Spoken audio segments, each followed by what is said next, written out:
Just quickly, for the people that haven't been tuning in at this same bat time on this same bat channel, let me quickly catch you up. So basically, I have some kind of blood disorder. It might be autoimmune, we don't know. And the blood disorder leads to abnormal clotting.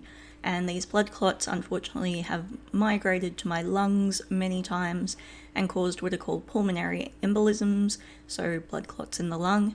This caused a lot of breathing issues for me because the blood clots can prevent enough oxygen getting into the bloodstream around the lungs and then transporting oxygen around the rest of the body to use.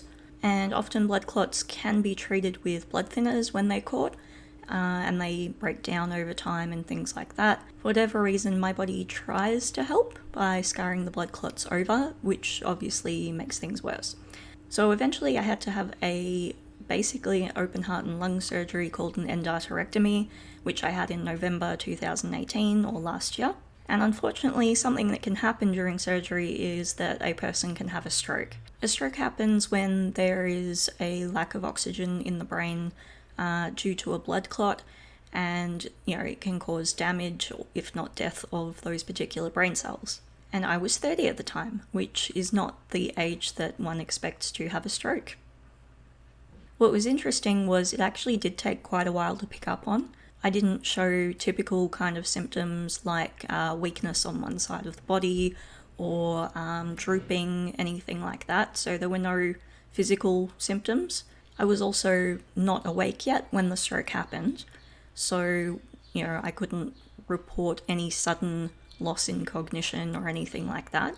Having just come out of surgery as well, initially I just assumed that I was having a poor reaction to some of the painkillers or something like that.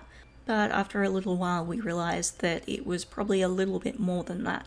So I had an MRI and it was confirmed that I'd had a stroke. It actually happened in a region between two different lobes of the brain, the parietal lobe and the occipital lobe. Thankfully a lot of my symptoms went away really quickly, but at the same time they weren't exactly fun, except for maybe synesthesia. Synesthesia can actually take many different forms, but for me, basically noises caused me to see certain colours and patterns and things. And if you've ever had an MRI before, the machine is really loud, lots of sounds happening. So for me, I got a free light show. Another added bonus, of course, was that we could definitively confirm that I do have a brain. The other major symptom I had initially was some delirium. So just generally, I felt a little bit confused. I was hallucinating, but knowing I was hallucinating, and some things just felt a bit confusing and out of body almost. I remember there was one moment where I was sitting there kind of going, am I dead? Am I Bruce Willis? No, Bruce Willis is definitely taller.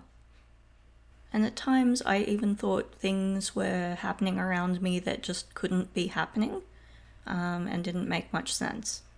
Like I said, thankfully a lot of those major symptoms went away very quickly within, say, 2 weeks. But one major thing that I'm still, actively managing now is fatigue. I mean, it's not too bad, but I just have to be mindful to not wear myself out, basically. I remember saying to one of my doctors, is it normal after surgery to feel insatiably tired? And they were saying, well, it's normal to feel very fatigued and tired for about a year after a stroke. And I was like, a year? And I'm not by any means recommending that people go have a stroke. Absolutely not. Overall, not recommended. That being said, I am a believer in finding positives in these kinds of situations. But happiness can be found even in the darkest of times, if one only remembers to turn on the light. A major one being that it forced me to actually stop and take time to work on my health. Amazingly, I still haven't recorded a video yet about my surgery experience and things that have happened since. I'll get to that at some point. Sure, Jan. But had I not had a stroke, I probably, knowing myself, would have jumped straight back into working full-time. And maybe that would have been okay, maybe I would have coped, but it did mean that for a while there I had time to be a full-time patient and work with so many different specialists, it's not funny, but gradually improved things. It also gave me the time to adapt to taking my medication, Adempas, which literally takes months of working your way up the dosages, and is not always pleasant with all the side effects and things. I think had I been working full-time or even part-time, it would have been a lot more difficult. The long and the short of that being, however, that my breathing is the best it's been in, say, 4 or 5 years. One of the real tragedies of developing breathing issues was that one of my longest standing hobbies is singing, and having the time for my health and even having some time to build up some stamina singing just around the house has meant that at the end of this year I'm back in a choir and singing again, which I never thought I'd be able to do in my whole life again. So I am stoked. It's a bit of a struggle, so I don't know how long this is going to last for, but it's just incredible to experience that when I really thought there was no hope of that. It just brings me so much joy, you have no idea. I'm also quite big into personal growth and self-development, so I think that would be my second huge positive of this experience, in that I had a lot of time to reflect on, my behaviors, my beliefs, values, skills I wanted to work on, and I think it's allowed me to gradually become a lot more self-aware as a person. Certainly not perfect, but it's an improvement. I also think that the current society we live in, there's the whole culture of busy, where, the busier you are, the more successful you appear or more important you appear to people. And stress is just this thing that's expected. I'm very lucky in that teaching is something I'm so passionate about and I miss very much. I'm really looking forward to getting back into.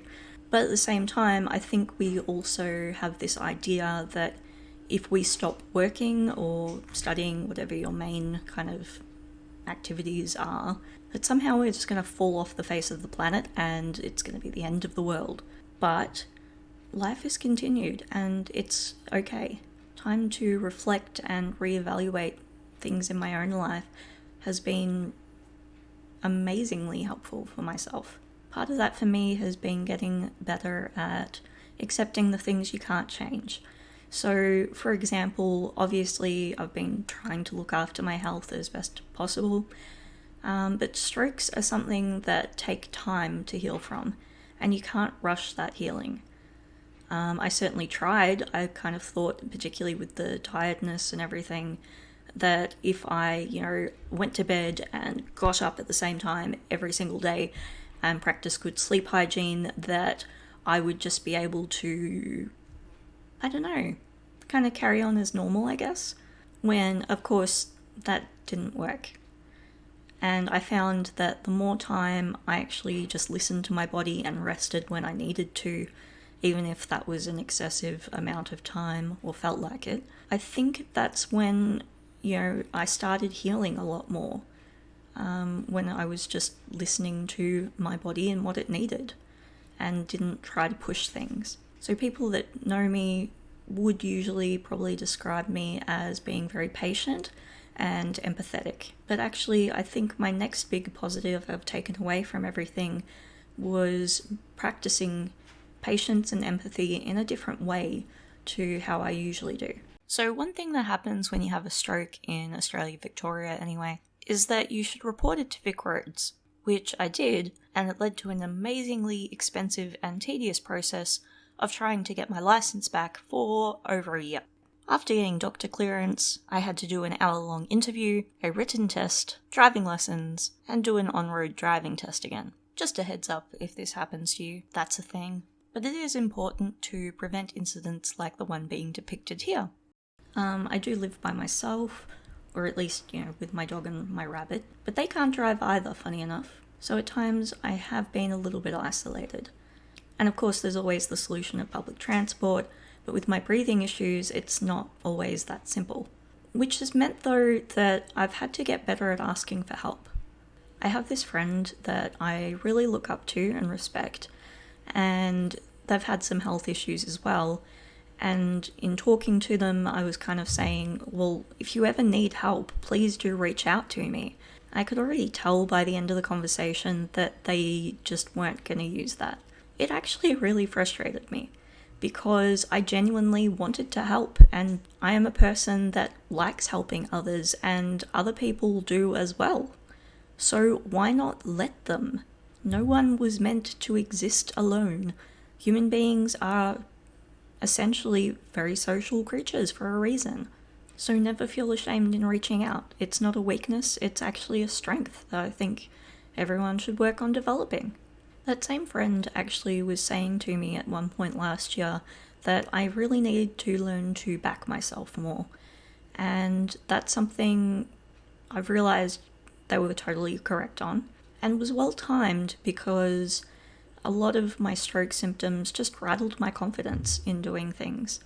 But in terms of, also learning to back myself, I really realized that confidence is something that can be worked at. So I've been able to develop in that way as well. Okay, been out and come home now. So now I have to remember what I was saying. My overall point is just keep looking for the positives no matter what happens, because they will be there if you look for them. Don't sweat the petty things, and don't pet the sweaty things, because ew. Until next time, stay awesome. Please remember to support this channel by subscribing, and leave this video a like if you liked it. And please leave a comment if this video was something you could relate to, and you feel comfortable sharing your story.